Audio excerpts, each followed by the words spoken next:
بسم الله الرحمن الرحيم الحمد لله نحمده ونستعينه ونستغفره ونؤمن به ونتوكل عليه ونعوذ بالله من شرور أنفسنا ومن سيئات أعمالنا من يهدي الله فلا مضل له ومن يضلل فلا هادي له ونشهد أن لا إله إلا الله وحده لا شريك له ونشهد أن محمدا عبده ورسوله أرسله بشيرا ونذيرا بين يدعي الساعة ومن يطع الله ورسوله فقد رشد واهتدى ومن يعصهما فإنه قد غوى إنه لا يضر إلا نفسه ولا يضر الله شيئا إن خير الحديث كتاب الله وخير الهدي هدي محمد صلى الله عليه وسلم وإن خير الأمور عوازمها وشر الأمور محدثاتها وكل محدثة بدعة وكل بدعة ضلالة وكل ضلالة في النار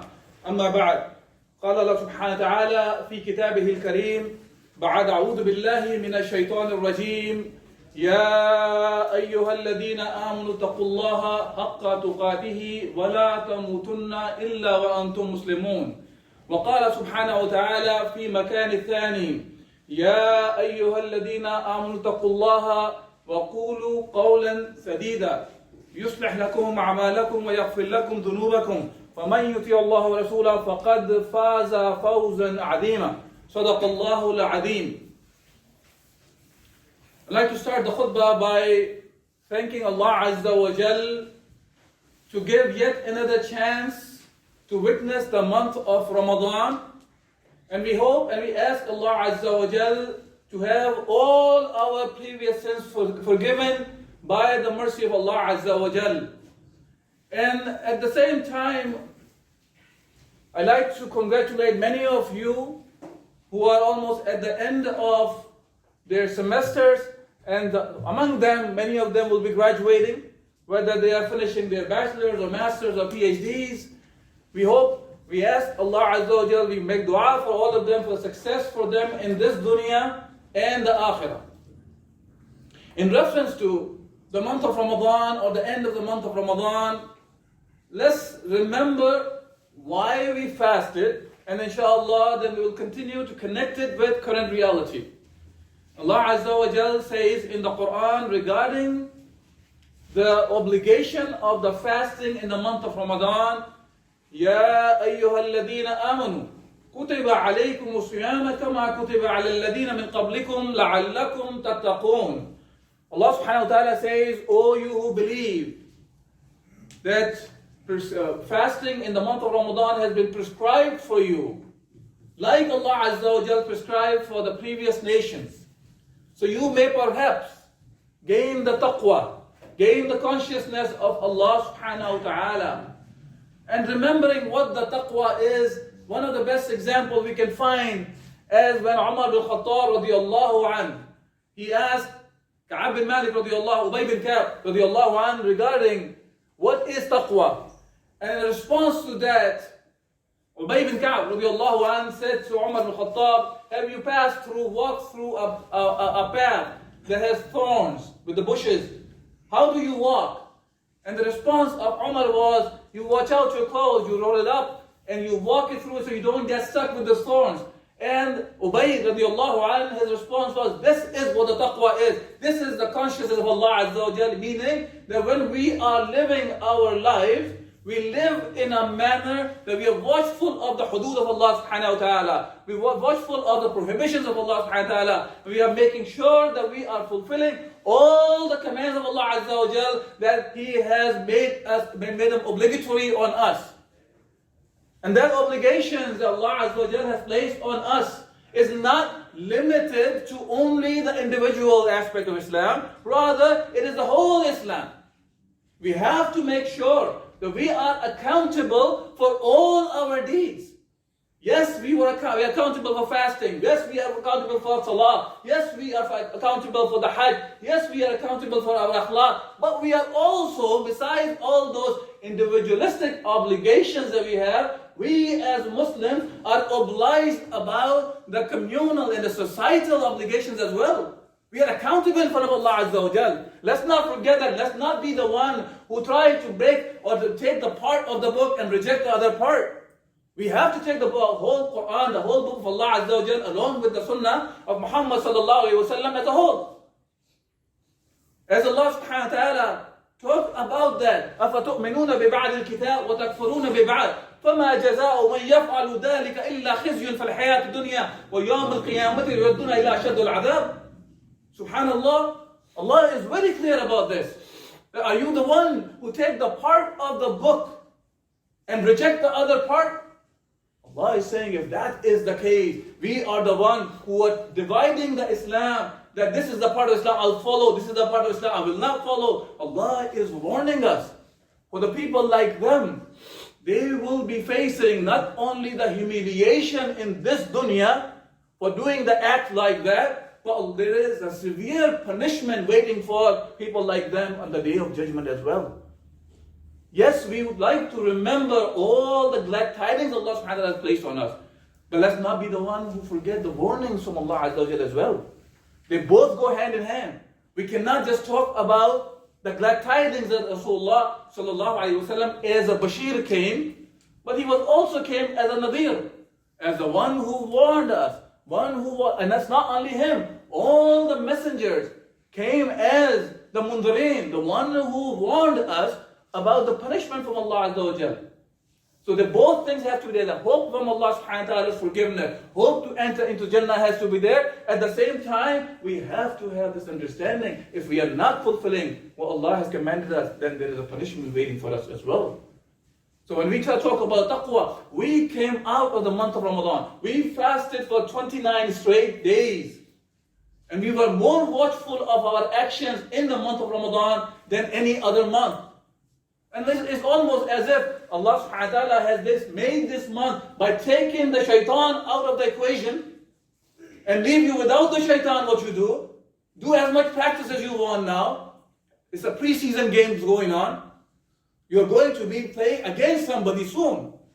Right now you're just playing within yourself, within your own nufus, within your own souls, yourself and other Muslims around you or non-Muslims around the people around you. Shayateen have been taken away. But the ikhtiyar, the choice is not taken away from us. Whether we do halal or haram, the choice is still there. فَأَلْهَمَهَا فُجُورَهَا وَتَقْوَاهَا. Allah has inspired in us the fujur and the taqwa. وَهَدَيْنَاهُ النَّجْدَيْنِ. Allah has given us two paths. Taking shaitan away does not mean the choice has been taken away. Allah has given us two paths. And we will continue to have these two paths. Okay, now moving on. This idea of Ramadan, let's keep this in mind. Keep this in focus about the month of Ramadan. This we have continuously, we probably were doing more ibadah than in any other month. And this is a preparation for the rest of the 11 months that we'll be living. How we behave in the rest of the 11 months. It's like this. The things that we repeat over and over, it's easier to recall. So for 29 days, straight we were engaged in this consciousness that we are fasting, we are fulfilling the commands of Allah subhanahu wa ta'ala, we are staying up during the night extra at the time than the regular nights. Now it should become easier for us to have the taqwa that Allah subhanahu wa ta'ala wants us to gain out of the month of Ramadan, out of the fasting in the month of Ramadan. Many of us went for Salatul Eid. Over there, when we go for Salatul Eid, Imam will get up and he will tell us how to pray the Salatul Eid. This is something we do twice a year. So we realize that people forget how to even pray Salatul Eid. And even when he tells us, explains to us how to pray, many of us are in the Qiyam and some of them are in the Ruku' while Imam is doing the extra takbirat. That is because of the concept that the things that we repeat more and more, it's easier for us to recall. I'm not going to get up here and explain how to pray 2 rak'ah for Salatul Jumu'ah. Because we do it all the time. Nobody gets up and talks about Salatul Dhuhr and Aisha and Fajr and all those salat, how to pray. But when we come to Salatul Eid, why? Because this is something we don't do much. Why when we go Salatul Janazah, we see it is repeated for us how to pray. So that is a practice So something we do it over and over, it becomes easier. So that's what we are looking for, the taqwa Allah Azza wa Jal wants us to achieve out of the month of Ramadan, out of fasting. Now, this taqwa, as I'm saying, taqwa is not limited to a certain acts. It is about living a life in the consciousness of Allah subhanahu wa ta'ala. Today, as I was reading the news, and I'll talk about the news, and that will be the main part about the khutbah today, inshallah, that about the abortion pills, they're trying to pass some law. I guess they tried to do in Texas, it did not work out, and now they're trying to do in Minnesota, and we're going back and forth. And that is going along with one of the law that was reversed last year, which was Roe versus Wade. And I'm not going into the detail of the fiqh regarding this issue, what Islam says about that. Rather, I want to highlight the aspect of what the people are doing by man-made laws. Because this man-made law was passed in 71 or 72 that allows the people to do the abortion. And over the 50 years, 49, 50 years, when the law was enacted, in the United States, only the ones which are documented, about 50 to 60 million abortions happened during this time. And now the law is reversed. So either that was the wrong law to begin with, and 50 to 60 million human lives were lost, which is about, by the way, more than 50% of the countries in the world that has a lower population, combined their population is less than that number. So you're wiping out all those countries, think of that, by these abortions. That many people you're talking about. Think of Chicagoland. You're talking about wiping out Chicagoland 10 times, not once. That's what it means by the number of people were aborted. As I said, it's not the discussion here in the khutbah about the fiqh of what Islam says about this. Rather, the point here is to understand, when man takes this charge of making laws,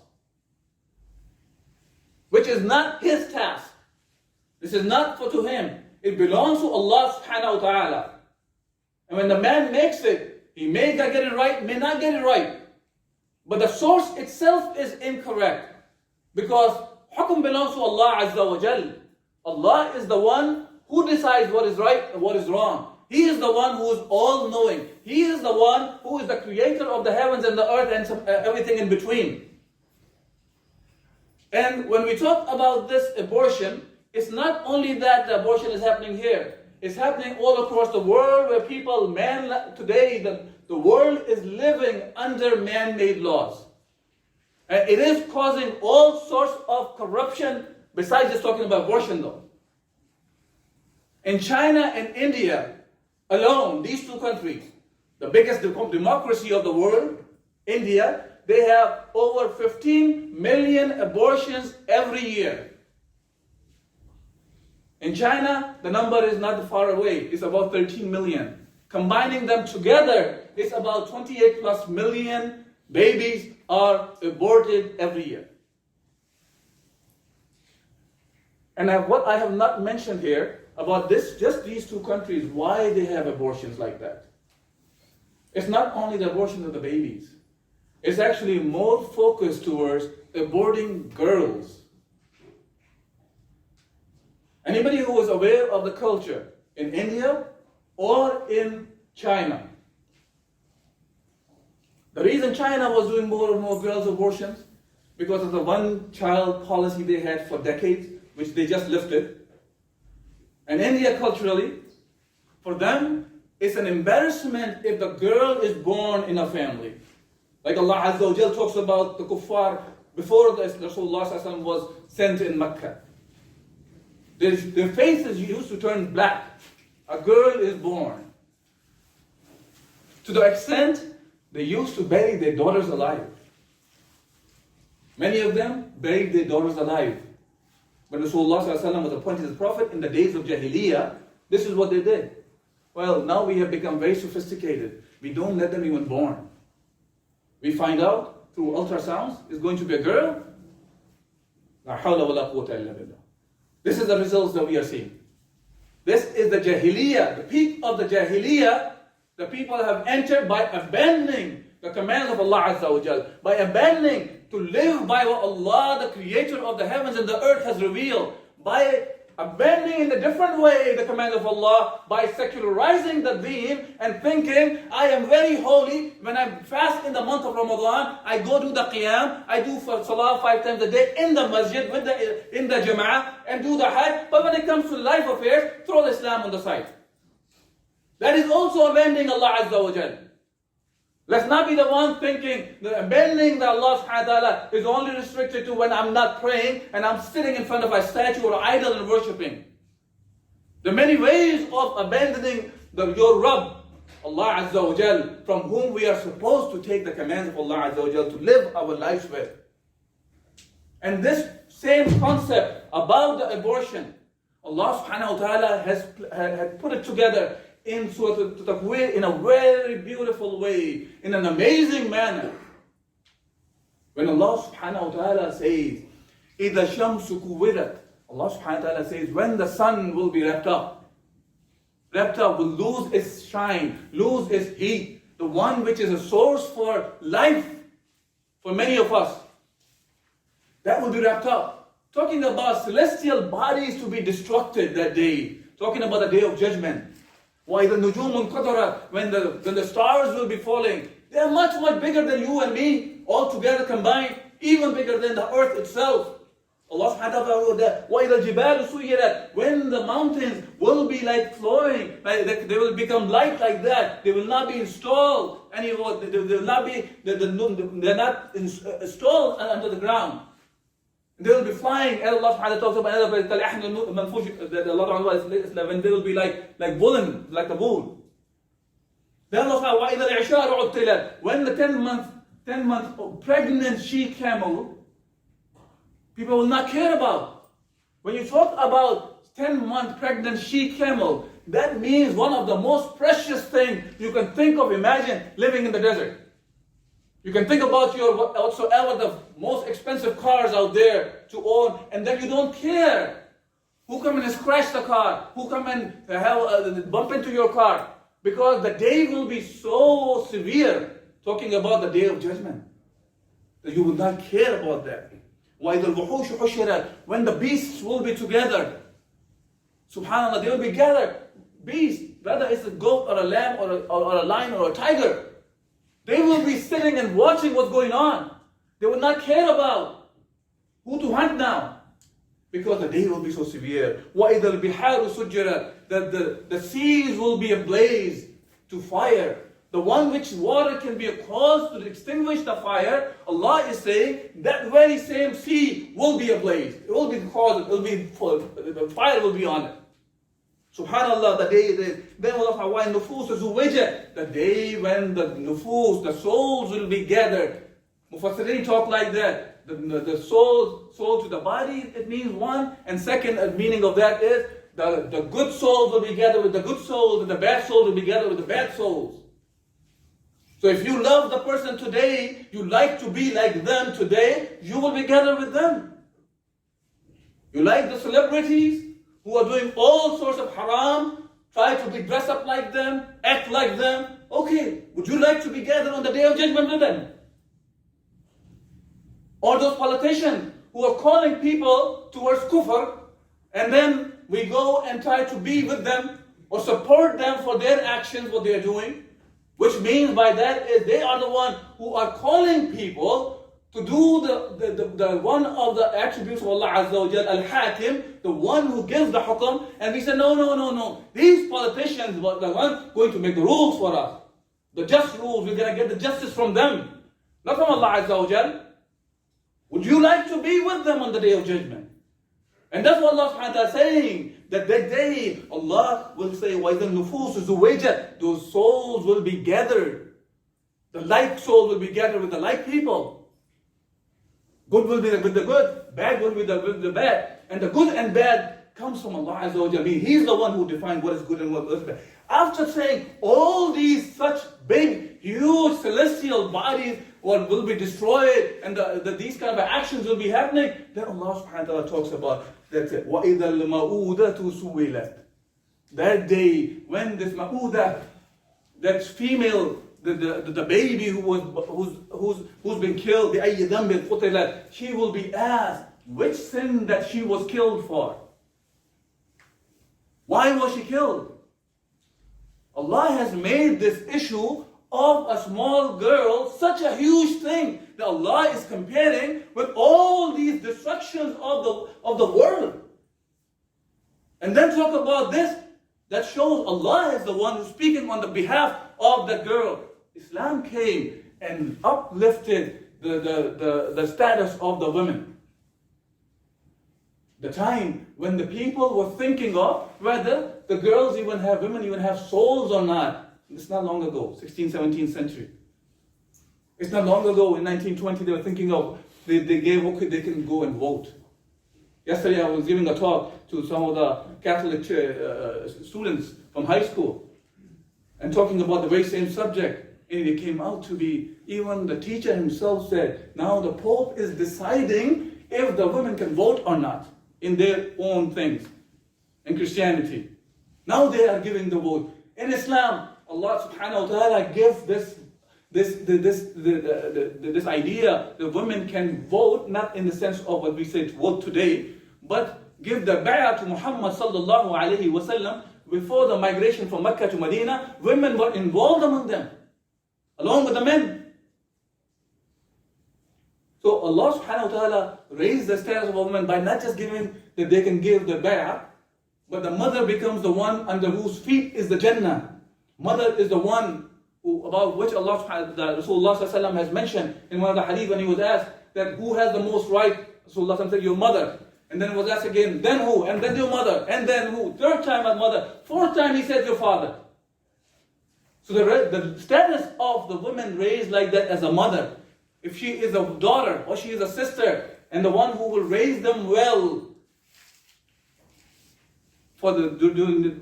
and get them married, they can become a source for the person, the father or the brother, to enter into Jannah. And when a woman is a wife, one of the hadith says, this is the best thing a man can have in this world is the pious wife.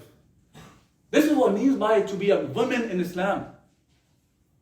It's not the way the West is talking about the Muslim women in Islam, as Islam is oppressing them.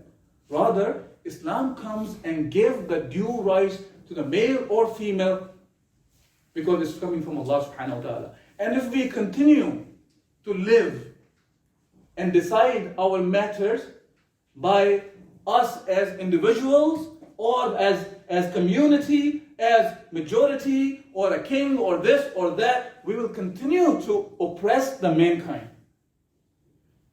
Today we're just talking about abortion, we can talk about any other rules. It comes and goes. And the only way to get the justice, the only way we can get the just laws, it has to go back to Allah subhanahu wa ta'ala. Because the laws that come from Allah subhanahu wa ta'ala are the ones which are the just, because it's coming from the creator of the heavens and the earth, the all-knowing, the one who is unbiased, the one who is not in need of you and me. He does not have to please any community, any race, or anybody, because he is independent of all. So when he is giving the rules and laws and regulations to us, they are the just laws. And that's the only way that we are going to get justice. And when I'm talking about this, going back to what I started with, inshallah I'll conclude, which is when we were talking about the month of Ramadan. We finished the month of Ramadan, we want to gain the taqwa, and we hope that we have gained the taqwa out of fasting the month of Ramadan. Let's practice that as a way of life. And remember our obligations. If Islam is not in practice, then it is an obligation on us to bring in practice. As individuals, as a community, as an ummah, as an state. وأقول قولي هذا أستغفر الله لي ولكم ولسائر المسلمين فاستغفروه إنه هو الغفور الرحيم.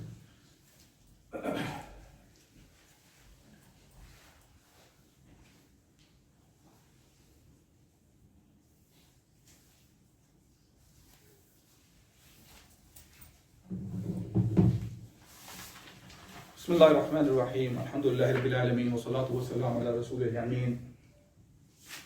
فيا معشر المسلمين أعوذ بالله من الشيطان الرجيم بسم الله الرحمن الرحيم. Can you guys move forward please? It seems like in my room for the brothers to sit.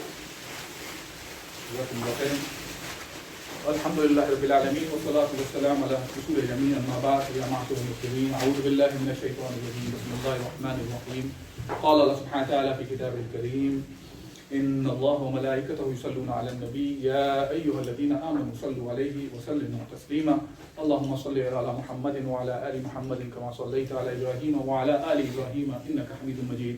اللهم بارك على محمد وعلى آل محمد كما باركت على إبراهيم وعلى آل إبراهيم إنك حميد مجيد.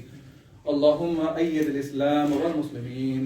اللهم انصر من نصر دين محمد صلى الله عليه وسلم وجعلنا منهم، واخذل من خذل دين محمد صلى الله عليه وسلم ولا تجعلنا منهم. اللهم أرنا الحق حقا وارزقنا اتباعه وأرنا الباطل باطلا وارزقنا اجتنابه. اللهم ثبتنا على الإسلام. اللهم نور قلوبنا بنور الإيمان. اللهم اغفر للمؤمنين والمؤمنات الأحياء منهم والأموات. عباد الله رحمكم الله إن الله يأمر بالعدل والإحسان وإيتاء ذي القربى وينهى عن الفحشاء والمنكر والبغي يعظكم لعلكم تذكرون. اذكروا الله يذكركم وادعوه يستجب لكم وأقيموا الصلاة.